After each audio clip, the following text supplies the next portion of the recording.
Hi, I'm Eric, and I'm bisexual, which means that I'm attracted to non-binary people, men and women. And yeah, I know what you're wondering. I have held hands with a man. I've held hands with a woman. I've held hands with a man and a woman at the same time. Today I want to talk about being gay in video games. Specifically, one gay little game, Dream Daddy, a dad dating simulator. I want to dive right in and give you the most thorough possible analysis of this game. I want to talk about the good, the bad, and the Robert. But also, I want to see how it fits in with the wider scope of LGBT representation. Along the way, we might even learn something. Section 1. Dream Daddy. In Dream Daddy, you're a dad who just moved to a new neighborhood with your daughter when you gradually discover, oh no, the whole cul-de-sac is populated by hot dads. What a disaster! There's Craig, your sporty college friend, Brian, the hyper-competitive bear, Matt, the cool barista, Hugo, the pretentious teacher, Joseph, the youth minister.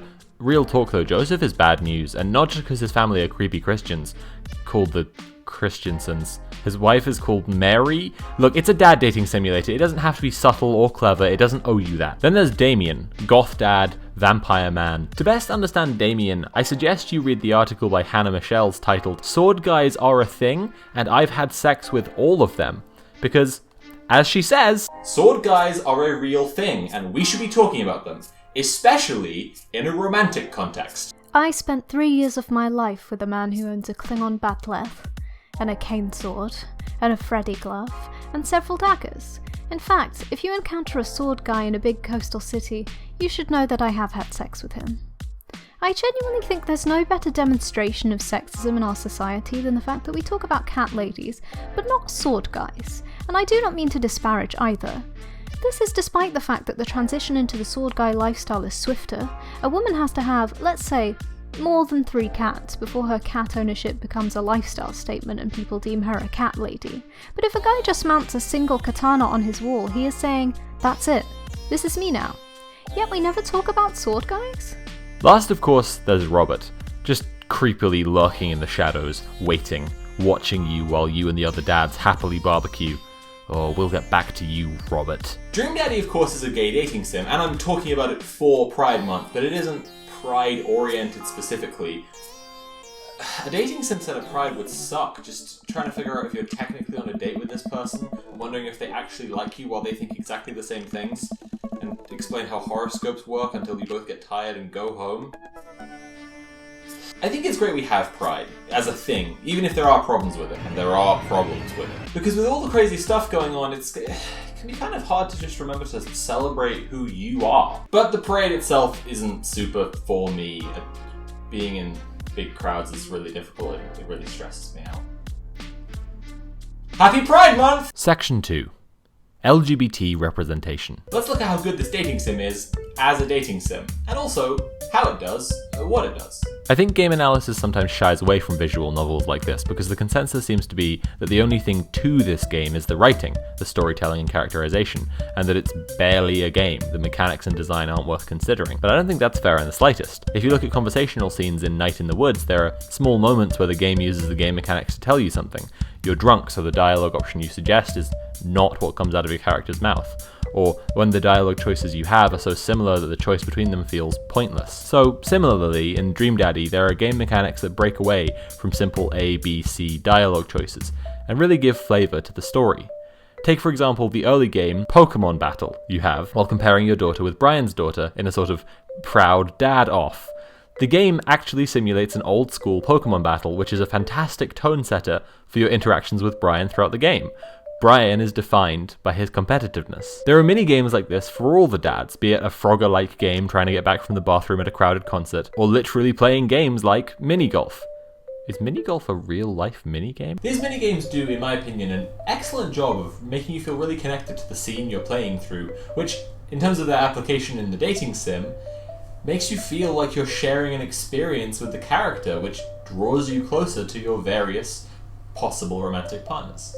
Then there's the actual main mechanic of just talking to characters. Dream Daddy isn't going to let you get away with just clicking through until you reach the dialogue options and then picking the smoochiest one. It has a real sense of building up characters and requiring you, the player, to actually understand those characters and remember things about them, which is why you get a letter grade rating at the end of each of your 3 possible dates with each dad, contributing to whether you get a good ending or bad ending with him. Even very early on in the game, your daughter Amanda will prime you for this, talking about her 2 best friends, Emma P and Emma R, who have practically no helpful distinguishing features to remember which is which, and you feel a bit like a bad dad if you can't remember who's who, so you know you'd better pay attention.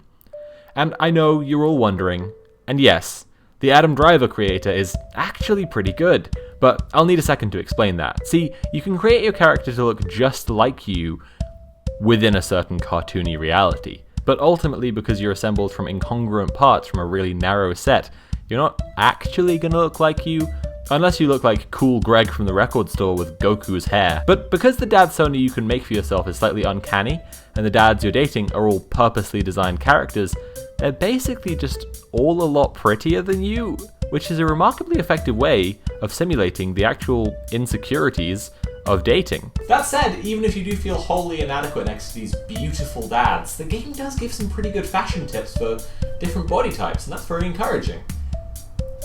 There's no analytical point to make here. I just wanted you to know that playing this game made me feel good about buying this shirt.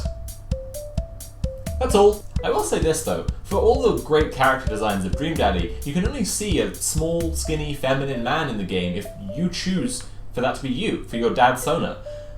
There are by default no twinks. Where are the twinks? Hashtag where are the twinks? The romance storylines of this game are intriguing and fun, but also nicely varied. You have a very different experience with each character. There are a few things they couldn't really do in a dating sim. There are some things like getting rejected by straight guys that are essential to the gay experience and just aren't fun.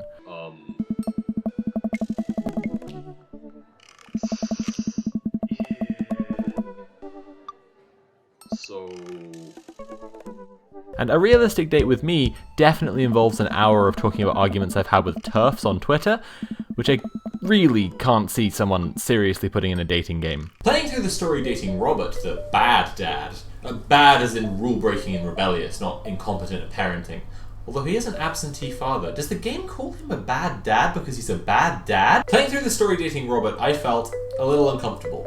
I felt like the game was perpetuating ideas of the bad boy, the dangerous cool guy, except that Robert is not cool. Categorically, he's just awful. He jokes by telling stories of personal trauma that he claims aren't real, which isn't an okay thing to do. It just makes people not want to be around you.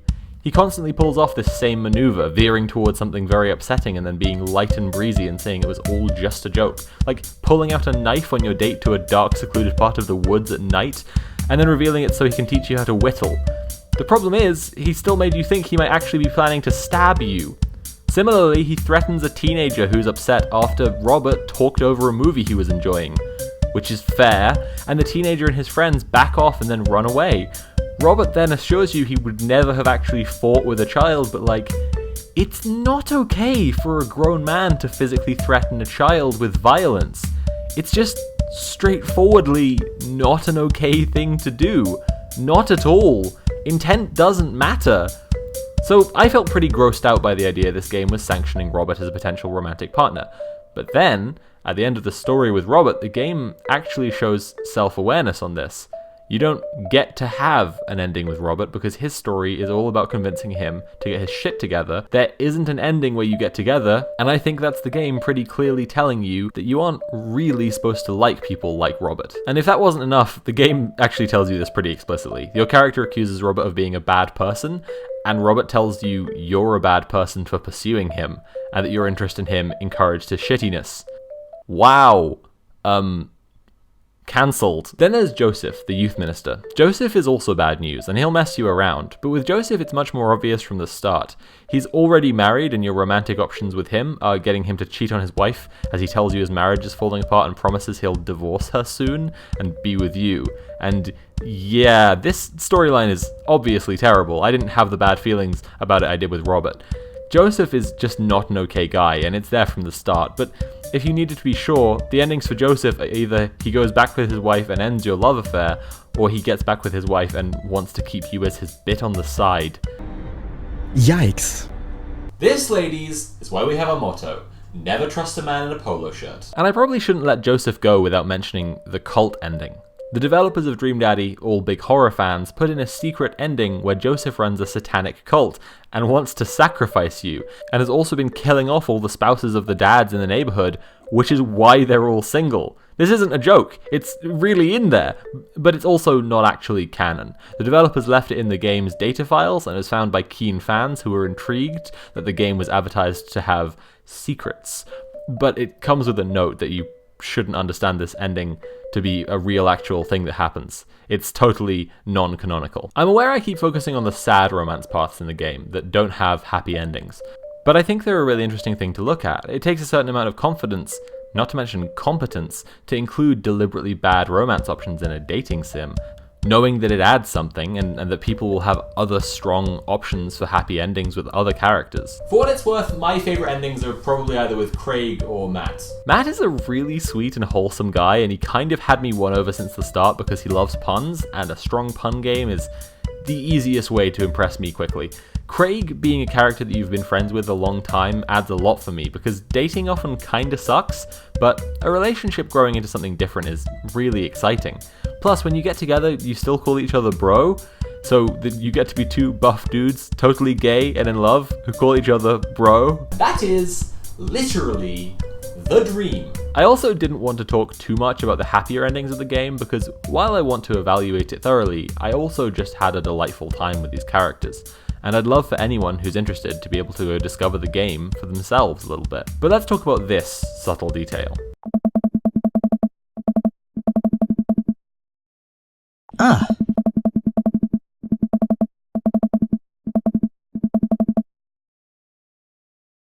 Ah!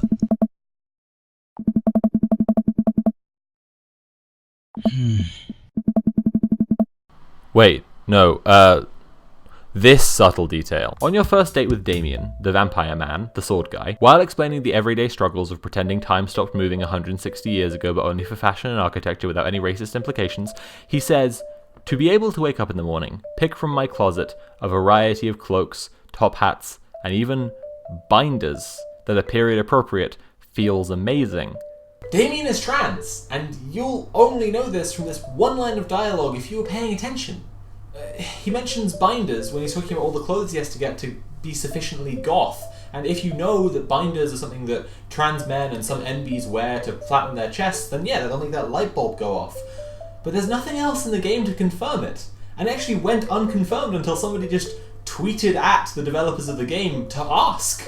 I think this is really cool, for a few reasons. First off, because this means Damien just gets to be an average person and being transgender isn't front and center of his character. If anything, being a goth, being a dad, and being a big nerd are way higher on his list of primary defining features. It matters that people can get represented in media so the general public can see they're just normal human beings. There's a colloquial idea of what a gay person looks like, and until that idea is just like anyone else, you fucking donkey, it's gonna lead to various problems. Another reason I like the way that Damien is portrayed, that simple line about picking out a binder in the morning, is that it's there for curious people who don't know much yet about trans people and want to learn. Maybe because they just like to learn, maybe because they're trans themselves and they haven't realized it yet. And I think that's a really important part of looking at representation. Can representation make you realize things about yourself? Yes, it absolutely can, but I'm setting up a future video here, so just pretend like this isn't an obvious question, please. All that to say, the representation in Dream Daddy is complex and uplifting and nuanced, not to mention varied. Even if there are no twinks, we have a range of different varied body types and different personalities for all the romantic partners that result in unique, interesting stories with each of them. It's all positive. It's totally great. There are no downsides. Section 3. The downsides. So I'm in the cinema, about to see, Avengers maybe, and with the lights half dimmed and all eyes on the screen, this ad appears 30 feet tall. Could we do something about the waste we produce? Could refilling our spray bottles be a start? Try new Dettol spray refills with 70% less plastic and see what it triggers. You see, the ad says if we would only use Dettol's new refill packs, then just See what it triggers. Now, I'm not so fervently anti this ad. I'm pretty turned off by it. I had a small visceral reaction to it in the cinema when I saw it, and that's because 70% of all greenhouse gas emissions are done by 100 companies, and we know the names and addresses of the top executives at those companies. But greenhouse gas emissions and plastic waste are interlinked but separate issues, and Dettol is doing something here, and it's also not bad for us to do our individual best to tackle household waste, is it? My issue with this ad, above the personal responsibility angle, is that it shows the person doing the recycling as clean, carefree, and happy, and living in a pristine and spacious environment. The kitchen is new and stylish, and he has a little French press coffee thing on the side there. The ad is constructing a combined identity of middle class and environmentalist.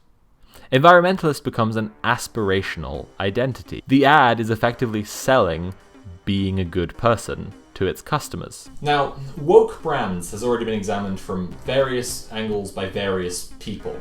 My issue isn't with Dettol signalling its allegiance to environmentalist causes. My issue is with something we could call gentrification of identities. Media, and particularly advertising, has a tendency to recuperate subversive identities and show the way that those groups can succeed in the class system rather than representing their realities. And when working class people do get represented, it tends to be thought of as something I'd call gritty realism, read misery porn. I went around various sites of Extinction Rebellion London only the other day. The people there, the environmentalists, were overwhelmingly anti-capitalist, presenting the consumer, and in particular a consumer living in moderate luxury, as an environmentalist is gentrifying the identity of environmentalist. Again, I'm not saying that an environmentalist would be unhappy with Dettol retooling their plastic packaging systems to waste less plastic. However, the ad doesn't actually show any of the waste that comes from Dettol as dirty, as bad even. It just relies on your understanding of what's wrong with pollution. Even when the bottle is the problem, it is beautiful, and Dettol doesn't own up to how much waste they actually produce. They don't end by saying if you use the refill packets it will result in X fewer tons of plastic being wasted per year. They end the ad by saying if you use the refill packets, you might see what it triggers. So with that in mind, let me explain my issue with Dream Daddy. The entire cul-de-sac of dads are, unavoidably, middle-class homeowners. I'm trying to say the biggest problem character isn't Robert, it's Joseph. Even before his creepy cult ending. Joseph and his huge Christian middle-class family and his yacht, they don't share any of my hashtag relatable problems, like not knowing if I'll be able to afford rent next month. Hello, darkness, my... Elise Favis, writing for Game Informer, said, While Dream Daddy is undeniably a queer game, the topic of queer culture is never directly addressed. Dateable characters don't ever speak of sexual identities, which can feel strange at times, but it is also appropriate. Since Dream Daddy is about fulfilling fantasies rather than mirroring reality, I got the sense that this world is removed from those social issues. And yeah, I've got to agree, if there is anyone who talks about LGBT people more than Steven Crowder, it's LGBT people themselves. It would, in fact, be pretty unusual to know this many gay dads and even be socializing or romancing with, like, all of them, and to have none of them talk about being gay. The only conclusion I can draw is that they live in a utopia where the disease that is heterosexuality has been eradicated. Now, to some degree, obviously, this is part of the appeal of this particular dating sim. The ideal is to find the perfect partner and instantly settle down into this idyllic suburban life. However, when the reality of so many queer people, disproportionately to the average population, is lower incomes, violence, and for LGBT youth, shocking rates of homelessness, it can be ever so slightly jarring. But on the other hand, there are still very really people out there who deeply hate queer people, so on some level, it is just nice to have this ideal world where nothing is wrong. As escapism, I mean, incidents of homophobia, and especially transphobia, haven't exactly gone down recently. You don't need to look very far to see statistics that show that hate crimes are on the rise. And hey, you know the Westboro Baptist Church? You know those guys, the bigots who were all over the news 10 years ago? They didn't go anywhere. They didn't go away. Actually, what are the Westboro Baptist Church up to nowadays? Oh my god, they just updated their website. Ooh, fancy. Although, they maybe could have updated to a catchier URL than godhatesfags.com. Oh, and they've been... How would I even explain this? They've been making parody versions of popular music, usually to make versions that contain homophobic, transphobic, or racist slurs. Oh boy. Or in the case of Thunder by Imagine Dragons, they've rewritten the song to explain how school shootings are because of sin, and are actually God's wrath. Very cool.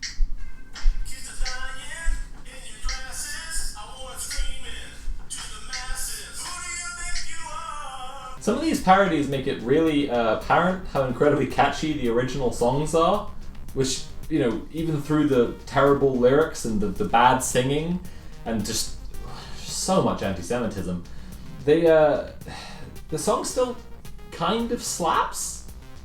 That's impressive. Perfect example, American Sodomite, Westboro Baptist Church's version of American Idiot.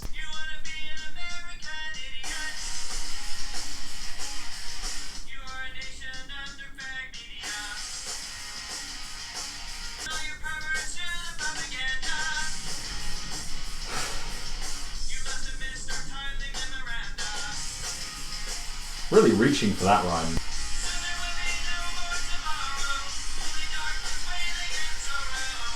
Wow, mood. I could easily write a whole separate essay about this particular parody song. Like, the Westboro Baptist Church, they are the American Idiot of American Idiot. Like, the original American Idiot. Like, it's a song about hysterical mass media, and particular, like, homophobic, conservative media at the time when they were being allowed to be interviewed and be on the news, when they were relevant. They've basically taken this song about conservative moralizing and homophobia and gone, no, you!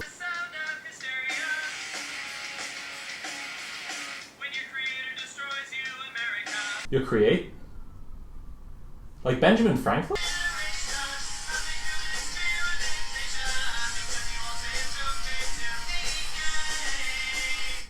Okay, as funny as it is to laugh at these shitty songs, and it is, and they are, I feel like it would be remiss of me to just go past this without saying, it is okay to be gay. I hope you don't need me to tell you. I hope that, you know, if you're someone who comes and views my content regularly, you feel safe in this, you know, this space that I've made to be yourself. And I hope you don't need telling that, but it is okay to be gay. It is okay to be trans. It is cool as hell to be you, whoever you are. Unless who you are is a Westboro Baptist Church bigot, in which case you're a loser and you should just go live in a cave and leave my friends the fuck alone. I just want you to know it's okay to be who you are, and it's okay to realize who you are at any point. You know, if you're a teenager, if you're 23, if you're 43, if you're 63, it is okay, and it is never too late. Wow, this got really serious really fast. Section 4. Make it gayer. The Problem with Apu is a film by Harry Kondabolu about the Simpsons character Apu Nahasapi and the cultural impact of him as simultaneously a blatant racist stereotype and also the only reference point for South Asians for many white Americans. The problem, pretty straightforwardly, is that when there's only one character representing a group at all, that character completely becomes the stereotype for that group. At one point in Kondabolu's documentary, he asks a group of South Asian American friends of his who of them have been racially abused by being called Apu. And yeah, all of them have. If a character A represents a group with characteristic X, then people tend to assume the other behaviours, preferences and characteristics of character A are shared by the group too, when really, no. The only thing the group has necessarily in common is characteristic X. I am, of course, talking, again, about sword guys. The only thing that ties sword guys together as a group is that they want to own, or they just really, really like swords. And if you haven't seen enough sword guy representation in the media, you might think they're all just like Davis Arini. And that's not fair! So this harassment ties closely into what all marginalised people face. The LGBT community is a group of people being told over and over that they're invalid. They're abused with slurs, and they're discriminated against for simply existing. This is why straight Pride Month is nonsense, because Pride is a counterattack, a move to reclaim a sense of validity. But also, it ends up being something inherently tied to being queer. We love to party, we love to parade, we love to protest. Don't get me wrong, I do love to protest, but loud parties and parades super aren't my thing. In her stand-up, Nanette, Hannah Gadsby says, The Mardi Gras was my first introduction to my people. I watched it on my TV, in my little living room in my small town. That was my first introduction to my people. The Mardi Gras, my people, flaunting their lifestyle in a parade. And I used to watch it going, oh, there they are, my people. They're busy, aren't they? Gosh, don't they love to dance and party? I used to sit there and watch it and go, where do the quiet gays go? Where are the quiet gays supposed to go? I still do. It's just like, the pressure on my people to express our identity and pride through the metaphor of party is very intense. I find it hard to express how seen those words make me feel. Because my first attempt to go to the London Pride Parade resulted in a panic attack, and I just had to go home. It sucked. Like I said earlier, there's a colloquial idea of what a gay person looks and acts and so on. And until that idea is just like anyone else, you fucking donkey, that's going to cause various problems. The solution is to make it more gay. Always. Get gayer, you cowards. This is what Dream Daddy does really well, showing a variety of gay people, but it's also what it could do better. You kind of just have to keep diversifying media. We just sort of need to keep showing more gay people. And not just that, but more gay people who are people of colour.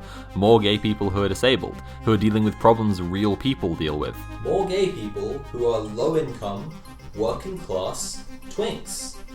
Where are the twinks? I think people write in gay characters but keep their numbers down for fear of attracting too much heat from homophobes. But that just really doesn't work. Nobody comes into a stream where people are playing Dream Daddy and tries to be homophobic because there's just no point. It's embarrassing. Dream Daddy is just so gay, it's pointless and embarrassing to bring that shit to it. This idea of the one gay friend, I think, kind of just exists in media, or maybe environments where people don't have much choice over who they spend time with, like socializing among work colleagues. In general, when queer people can choose who to be friends with, they choose to be friends with other queer people. They, after all, understand each other's issues, and there's strength and safety in numbers. That same thing, safety in numbers, applies to representing queer characters in media. It's not going to protect you or your work to limit the number of queer characters you have down to just one. In fact, that's going to make that one character a very vulnerable target to weird internet angry men who want to talk about forced diversity. If you're going to include queer characters in your story, include them true to life, with a whole community of queer characters around them. If you're going to make it gay, make it gayer.